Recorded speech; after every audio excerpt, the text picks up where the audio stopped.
to The Great Detectives of Old Time Radio. From Boise, Idaho, this is your host, Adam Graham, bringing you another exciting episode of Let George Do It with Bob Bailey.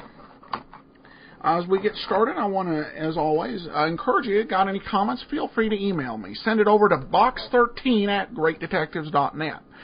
Also, please go and cast your vote for us at Podcast Alley.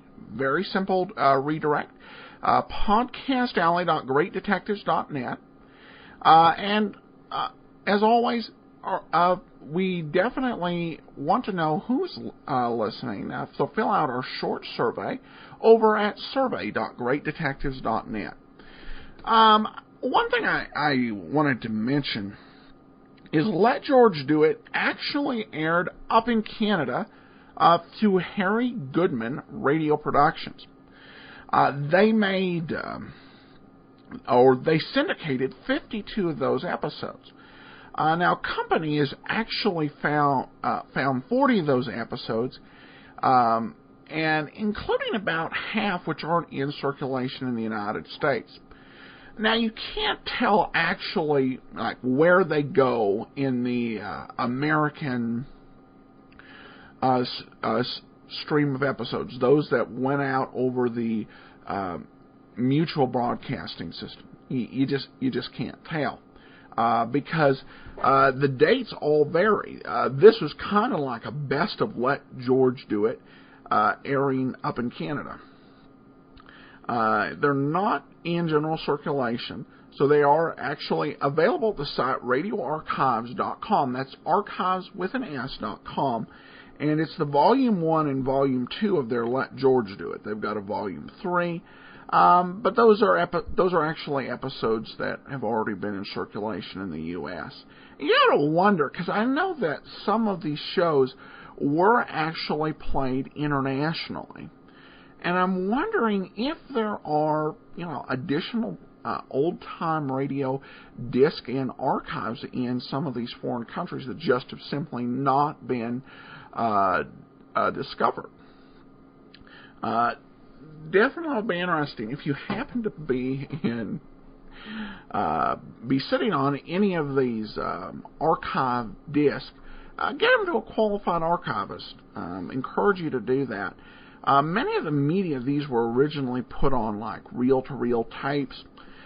They degrade over time. So over time, some of these shows could end up being lost forever. So get them to a qualified archivist. Email me if you've got ones that, and I will try to figure out. Box13@greatdetectives.net. Public service announcement. I know a guy or two I can ask for suggestions and figure anything out. All right. Well, one thing I want to encourage you to do is the importance of good hosting. We feel comfortable doing this show, unlike previous shows, doing this on our own host because of the quality of the hosting company we have that host our website and host the files. We have unlimited downloading. That means we don't have to worry about the show getting too popular and being told by our host, sorry, you've had too many downloads, you've taken up too much bandwidth. Not a concern with our host one-on-one. Also, this site comes with the benefit of generous storage limits, so we can continue to upload episodes after episodes without having any reasonable fear of running out of space anytime soon. Plus affordable pricing that we can rely on.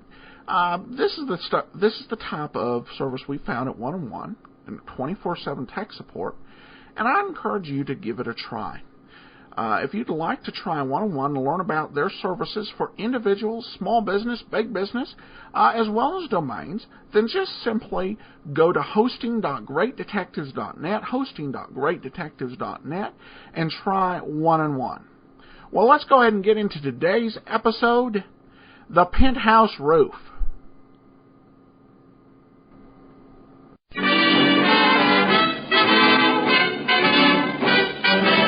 Standard of California, on behalf of independent Chevron gas stations and standard stations throughout the West, invites you to Let George Do It. Another adventure of George Valentine. Personal notice. Danger is my stock and trade. If the trouble you're in is way off the beaten track and you need help that's strictly confidential, you've got a job for me, George Valentine. Write full details.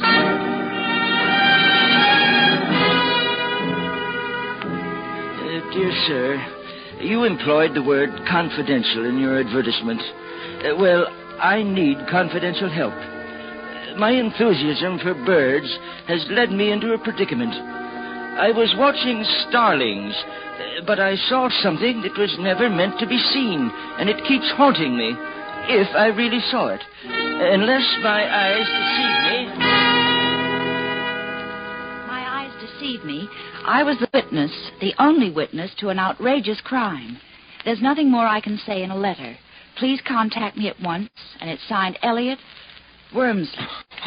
Wormsley? That sounds like a name out of Dickens. Elliot Wormsley, MS, PhD, Statistical Services, Baxter Building. Birdwatcher, huh? Mm-hmm. What kind of canaries is this statistician interested in anyway? Oh, stop kidding, George. That's a pretty grim phrase. I was the only witness to an outrageous crime. Yeah, and he's in a predicament. That's a twist. What was it he could have seen? I don't know, Brooksy, but let's see what we can see. Let's drop in on Dr. Wormsley.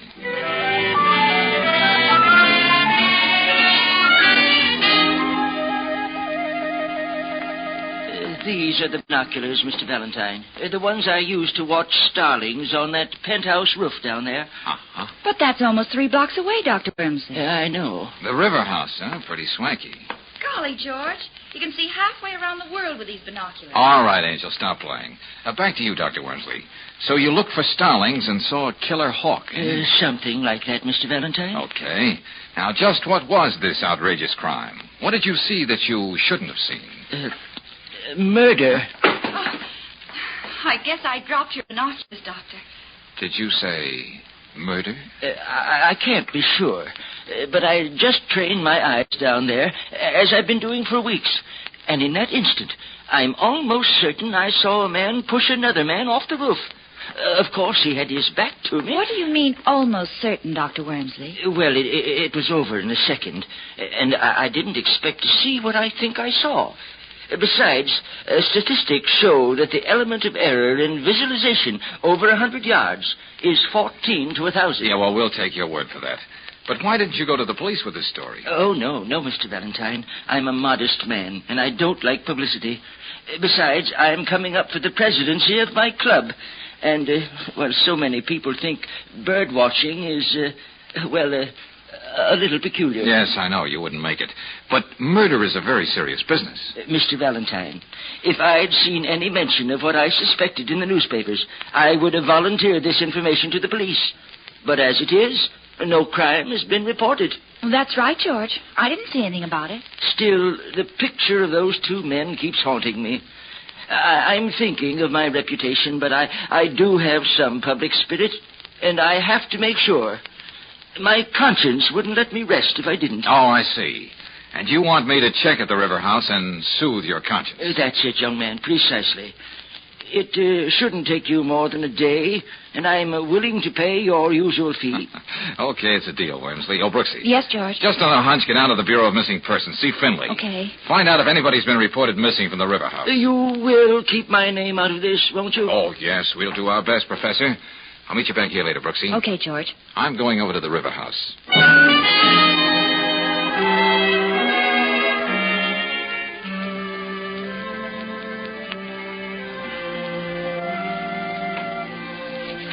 Oh, you're very fortunate, Mr. Valentine. Penthouse B is vacant, and it's only $5,400 a year. Yeah, a point of information, Mr. Stevens. As I get it, the sun deck of this wing facing the river is for the exclusive use of Penthouse A and B. Oh, it's very private. And Penthouse A is occupied by the Dunlaps, Philip Dunlap, the broker. So that would put you in very good company, and only $5,400 a year. Well, I was thinking of something a little better, but I'll let you know.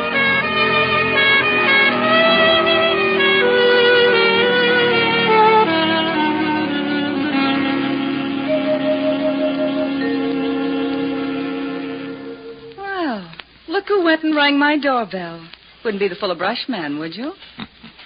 Not unless my samples are showing. Oh, come on in anyway. I hope you'll pardon the sunsuit. I wasn't expecting company. No, it's nothing at all. I mean, practically. I was out on the roof sunbathing. And Mrs. Dunlap? That's right. Well, I'm the chap. It's been a dull afternoon. Suppose we wait a while before you tell me what you want. Well, as a matter of fact... You aren't going to stand there, are you? Here, sit down. The truth is, Mrs. Dunlap, I may be your next-door neighbor in Penthouse B. Oh? Well, that would be the first improvement they've made in River House without raising our rent. I thought it'd be a nice gesture to sort of drop in on my possible neighbors and introduce myself. There is a Mr. Dunlap, isn't there? Yes, but you needn't worry about him. He hasn't been home for 2 days. Oh, just like that, huh? That's Philip for you. Thank heavens. He must have decided to go up to our cabin in the mountains to brood. Or he may be staying at his club. But as I said, this looked like a dull afternoon. We're not going to let it be one, are we? Oh, fine. That wouldn't be Philip. He has his key. Well, whoever it is, just explain I'm looking at the penthouse next door. Hal. Listen, Paula, we haven't heard from Philip yet, and there are letters and contracts he has to sign downtown. All right, Hal. I'm not my husband's keeper. Oh, just the same, I thought you might be worried. Oh, I didn't know you were having company. Well, this gentleman may be our next-door neighbor, I hope. Mr... The name's Valentine. Really, Paula? At least now you know his name. Oh, Mr. Valentine, this intense young man is my husband's secretary, Hal Sterrett. How do you do? I don't know what you're going to do, Paula, but I'm going to call the police and report Philip missing. Please do that, Hal. I'd feel so much better. Lord, how I hate righteous men, especially when they're young. So petulant. Oh, where were we, Mr. Valentine? I was just about to leave. A mood is a very fragile thing, isn't it? Oh, you've been right neighborly, ma'am. Goodbye. I don't think it's goodbye. Anyway, it was very nice, even not having known you.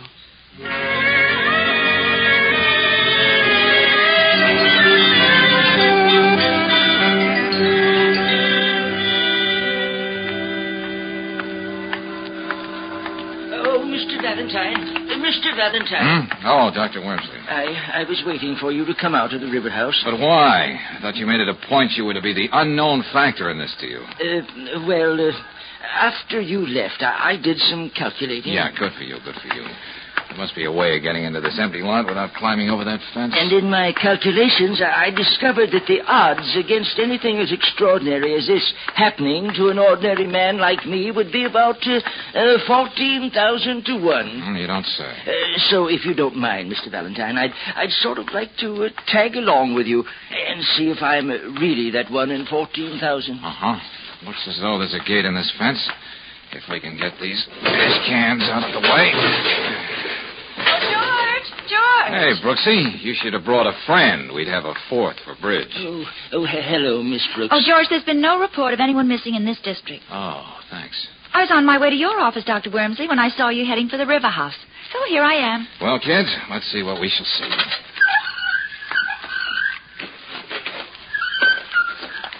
It's just an overgrown lot. That's right. George, you think that if Dr. Wormsley is right, the man would Nothing like checking, Brooksy. Dr. Wormsley, you did say that when you saw a man pushing another one off the roof, his back was towards you? If I saw what I thought I saw. That's right. Uh-huh. That would mean he was facing away from you, toward the river. Yes. Well, there's the river behind that high board fence. And on this side of the building, there are only the windows and the elevator shafts and the stairway. So no one would have seen him fall. Mr. Valentine, over here, look. Huh? That's a man. I mean, it was. Huh? Past tense is putting it mildly. Oh, George. Then it wasn't my imagination after all. No, Dr. Wormsley, it wasn't. And just to quote a few more odds, it's at least 1,000,000 to 1 this is the body of Philip Dunlap.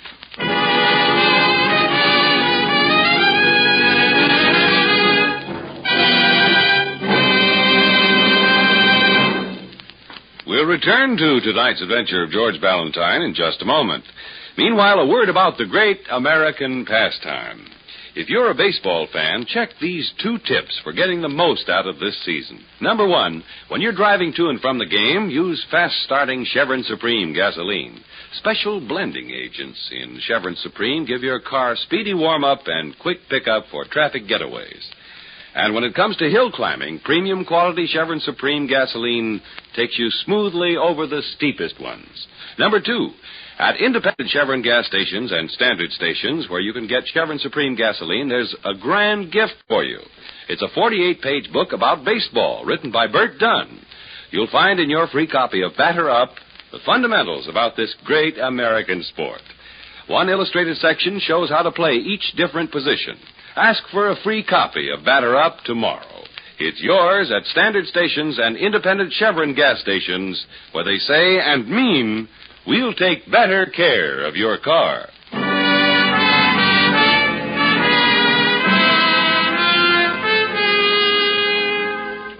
And now, back to tonight's adventure of George Valentine. It's only natural for a member of the Bird Watchers Society, even when he's a professional statistician like Dr. Wormsley, to be watching starlings on a penthouse roof. But when instead his binoculars reveal one man pushing another off that self-same roof, well, that's just sort of a case George would get involved in. It's about an hour since George found Philip Dunlap's body in the weed-covered lot back of the apartment building. And now we join George and Claire talking to Lieutenant Riley at Homicide. Yeah, what is it? Lieutenant Riley, Donnelly just brought Hal Starrett in. Do you want to see him now? No. Let him cool his heels out there a while with Mrs. Dunlap. Yes, sir. Now, about Dr. Wormsley, Lieutenant Riley. Okay, Valentine, okay. When Lieutenant Johnson turned the case over to me, I didn't know what I was getting in for, but I'll do my best to keep your client's name out of the case. Oh, you're a pal. Well, as a matter of fact, Lieutenant, you owe our little bird watcher a debt. He did uncover a murder.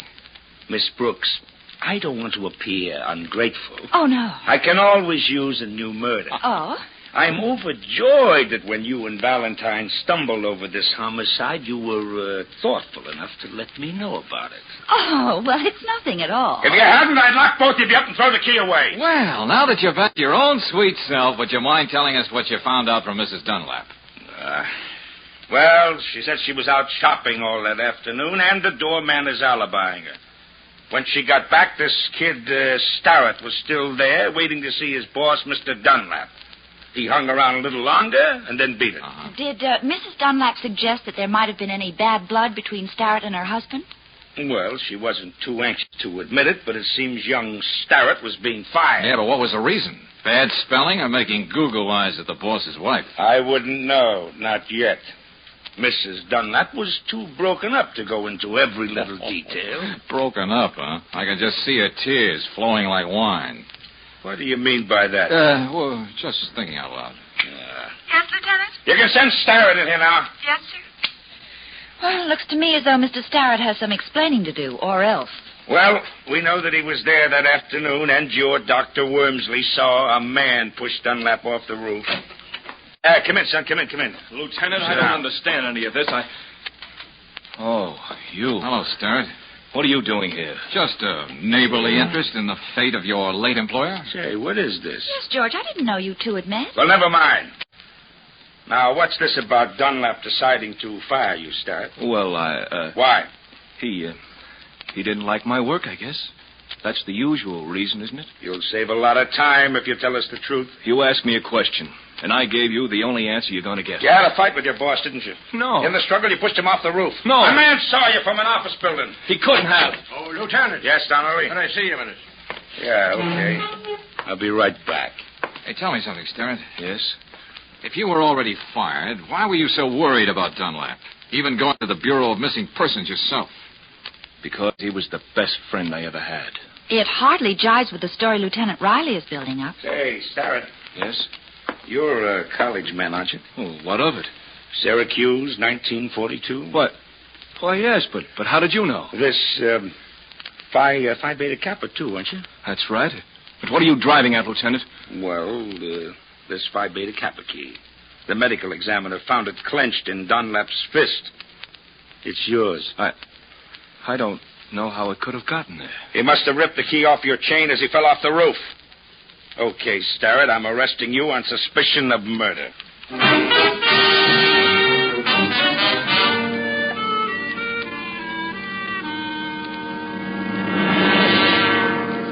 It's nice of you to visit me in jail, Valentine. But what's the use of going over the same story again? Well, Paula would go right... Let's say it intrigues me, Stewart. Paula would go right on denying I ever gave her that key. I can't prove it. Why should you believe me any more than anyone else? Because I happen to know a little more about the lady in question. Now, look, friend, let's stop being delicate. Paula decided she liked your type and made you the odd man in the triangle. That's why Dunlap was giving you the gate. Oh, I tried to break off with her, but she always managed to be around, taunting me. She had me spinning on my head. Yeah, I know what you mean. Say, did you have a fight with Dunlap when he fired you? No, I wish there had been. That would have been easier than the way it was. Go on. He was hurt, and I was sick and ashamed of myself. He knew there were others, and that made the whole thing even cheaper. Now, surely just firing you, Sterrett, wasn't the answer for Dunlap. Oh, he knew that. One of my last acts as his secretary was drawing up the papers that cut her out of his will. Hey, now, wait a minute. That just puts you in deeper. That means Paula had no motive. Hey, how about insurance? Well, there was a big policy Philip took out recently with Paula's beneficiary. He didn't change that. Oh, isn't that kind of strange? Oh, it wasn't something he overlooked. There was a funny smile on his face when he told me he was leaving that as is. That's very interesting. Oh, look, Valentine, I didn't kill Philip. When I was there, I didn't even know he was out on the roof. Oh, okay, I'll just take it easy. I'll do what I can. What can you do? You'll never get the truth about that key out of Paula. And Dr. Wormsley swears there was a man out there struggling with Philip. What man? A burglar? One of Paula's ex-boyfriends? Or possibly the man on the moon? I think I'll drop in on Paula again. I don't know what I expect to find, but with a gal like that, the unexpected is bound to be interesting.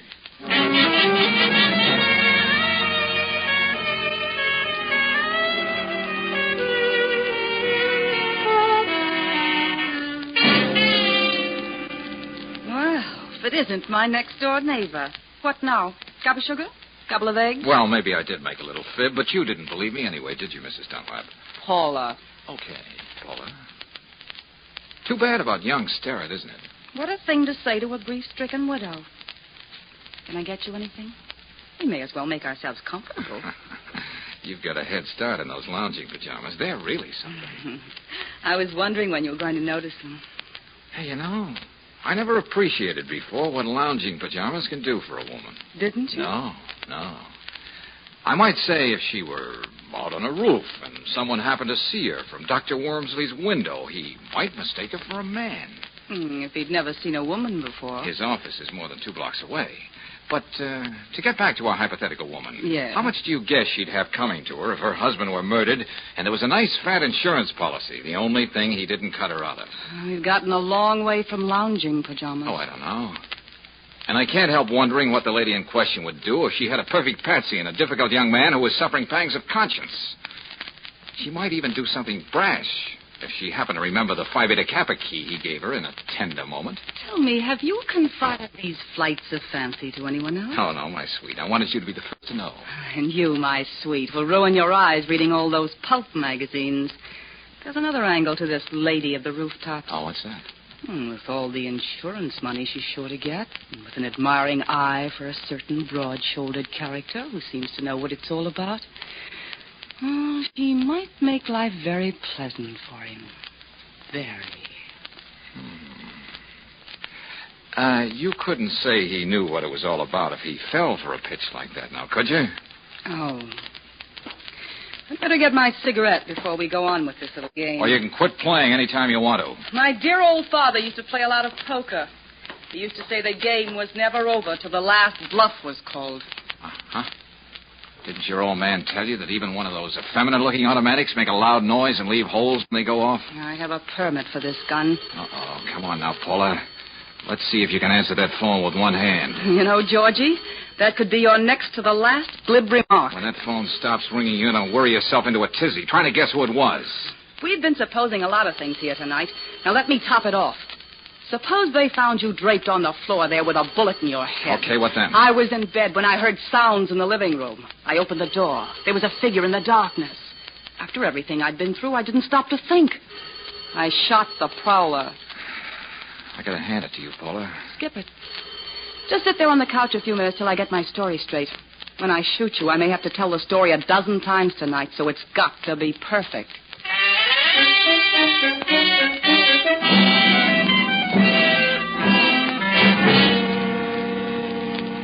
Okay, you stalled too long. You missed your chance, beautiful.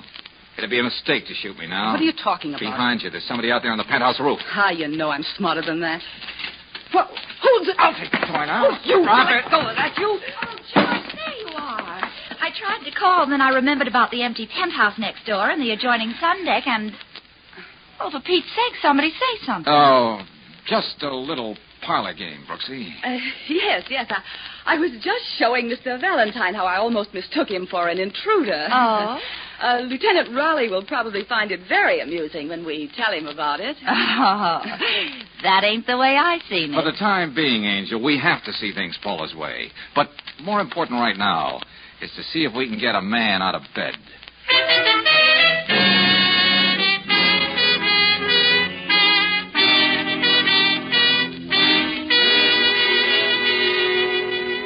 No trouble at all, Valentine. Don't mind selling a little insurance any time of the night. Are these all representative policies, Bennett? Yes, sirree.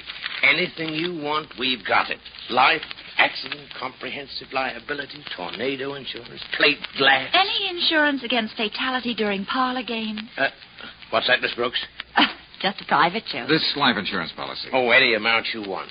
Just a simple physical Well, these examination. clauses at the beginning, they're pretty standard in all life insurance policies, aren't they? Yes, indeed. Each one of them meant to protect policyholder and the company. What's up, George? Well, thanks a lot, Bennett. You've been a great help. Yeah, but look, old man. Sorry, shopping around, but I'll keep you in mind. Let's go, Brooksy.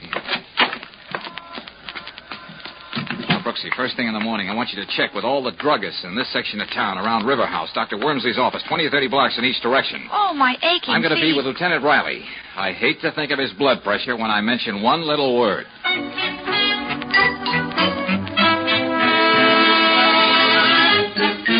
Autopsy? That's the word. Valentine, if I had any hair, I'd tear it out. What are you talking about? Well, now, look, it can't do any harm, Lieutenant. No one in his right mind can doubt how Dunlap died. This Wormsley saw him shoved off the roof. Then the body was found sprawled all over an empty lot 12 floors below. Cause and effect. I have every reason to doubt that Sterrett killed Dunlap. I suppose you're going to tell me Mrs. Dunlap killed him, huh? That she used to be the strong woman in the circus. I didn't say she killed him. Then who? What? For the love of heaven. How about that autopsy, Lieutenant?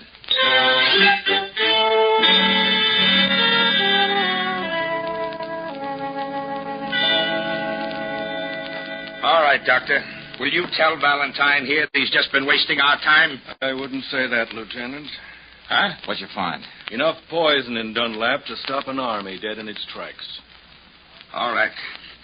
I can't argue with the laboratory. But I don't get it, Valentine. How many times do you kill a man, poison, throw him off the roof?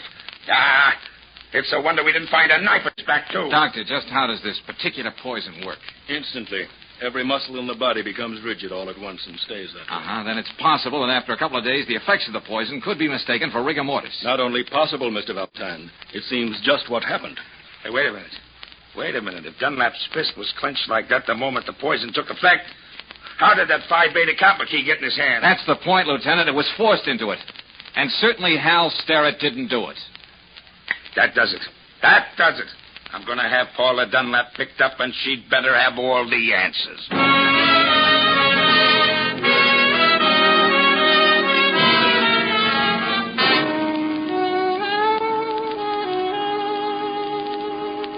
Oh, no.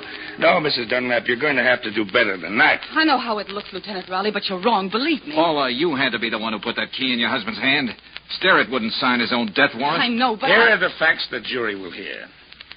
You were the man Wormsley saw wearing lounging pajamas. You had the motive, the insurance money, so you poisoned Mr. Dunlap, then pushed him off the roof to implicate an innocent man. All right. I'll tell you just what happened. Remember, Mrs. Dunlap, you're doing this of your own free will. Hal Sterrett left that afternoon. I went out on the roof for a moment. Philip was there, an empty highball glass next to him. He was dead. Oh, don't look at me that way. He was already dead. He'd committed suicide. How do you know that? There was a note, cruel note, saying that I was the cause of all the unhappiness in his life. He was leaving me without a cent. Okay. I suppose you have the note. No. Oh, I destroyed it. Oh, no, that wasn't very smart. Don't you see? I had to. So no one would ever find out it was suicide. Now, wait a minute. There was a clause in his policy. It's in most policies, saying that if he killed himself within the first year, the beneficiary wouldn't get a cent. That much is true, Lieutenant. What I did was wrong, but I wasn't going to let Philip leave me without a cent. That'll stand up in court, won't it? Even though I did destroy the note, they'll believe me, won't they? Since you asked my opinion, the answer's no. But my job is finished now. Oh, no. George. Hey, how goes it, Brooksy? What luck? You were right. I found out what you wanted to know at the Gotham Pharmacy on Morton Boulevard. Now what? What am I going to do? I've got to find a way to prove I'm innocent. This isn't fair. Remembering that gun you held in my face and Hal Starrett, I'm tempted to keep my mouth shut and let you stew in your own juice. What do you mean? Me and you both. I don't know what charge you're going to hold her on, Lieutenant, but it won't be murder. What? Did you hear what he said, Lieutenant? What are you talking about, Valentine? Brooksy just found out that Philip Dunlap bought that poison himself at the Gotham Pharmacy. On a doctor's prescription he forged. Oh, George. Oh, how can I ever thank you? Oh, that's easy. The next time you're up on that roof alone, see if you can prove the law of gravity really works.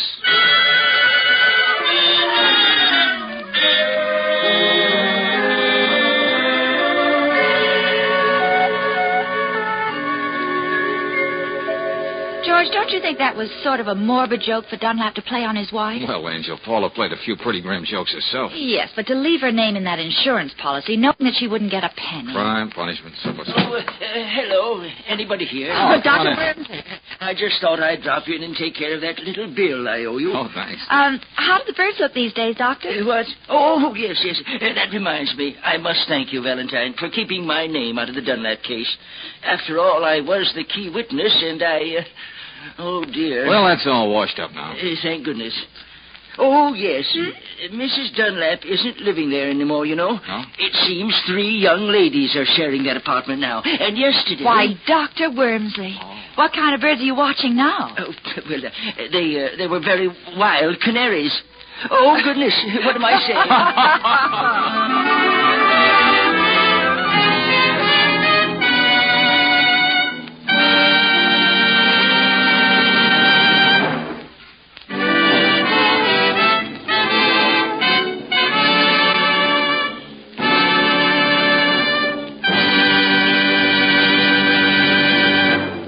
Next week, when you tune our way for another adventure of George Valentine, you'll hear... Well, Brooksy, looks like playing Big Brother a la Spencer Tracy didn't work out. Eddie beat it while I was shaving. Oh, that crazy little kid. He left this note. He's on the prowl. To quote, he's going after Stan Lucas. Oh, no. What can we do, George? I gotta stop him somehow. Hey, listen, you look up Emily. Maybe she can give us a clue how we can find Eddie. Okay, George. And remember, Brooksy, it's a race against time.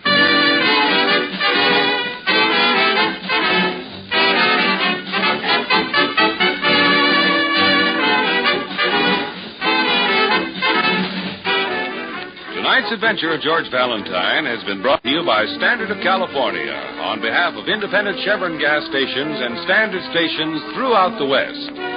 Let George Do It stars Robert Bailey as George, with Frances Robinson as Claire. Wally Mayer appeared as Lieutenant Riley. Tonight's story was written by David Victor and Herbert Little, Jr., and directed by Don Clark. Also heard in the cast were Louise Arthur, Fred Howard, Peter Leeds, Charles Seal, and Charles Lund. The music is composed and conducted by Eddie Dunstetter. Your announcer, John Heaston. Don't forget to listen again next week, 1 hour earlier, over the same station, to Let George Do It. This is the Mutual Don Lee Broadcasting System. Welcome back. I don't think that professor guy was watching birds at any time. But I guess we get the context towards the end. I was kind of going through this. Oh, he's watching birds. Why is that a big deal? He wants to keep out of press. Oh, because he wasn't. I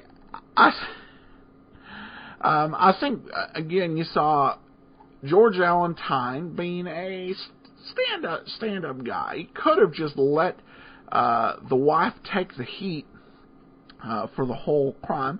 And certainly she deserves some punishment because she was basically covering up some evidence that could have sent an innocent man away.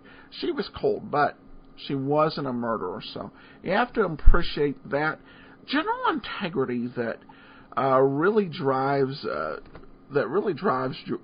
George Valentine. I think that's part of what makes the show work so well. The other thing, now, over on the Dragnet Show, we've had many discussions by email about to include or not to include commercials. And the point's been made to me several times that commercials really can give you a look back into the times. I didn't feel that way about the Fatima commercials, but I found that baseball commercial during the intermission between the first and second half of the show, I found that pretty good and a nice contrast to our times. You generally don't see these big contests around baseball because, for better or for worse, it's been eclipsed by football, certainly, and perhaps even to an extent basketball in the national consciousness. So that was a nice flashback. And I guess it's like I wish baseball were as big as it used to be. I think I'm either been born before my time or after it. I guess only time will tell. All right, well, that's it for this week's episode. I'll let George do it. Join us tomorrow. We have a new Sherlock Holmes on Thursday. You won't want to miss that. Send your comments, box13@greatdetectives.net. Go to podcastalley.greatdetectives.net and cast your vote for us once a month. From Boise, Idaho, this is your host, Adam Graham, signing off.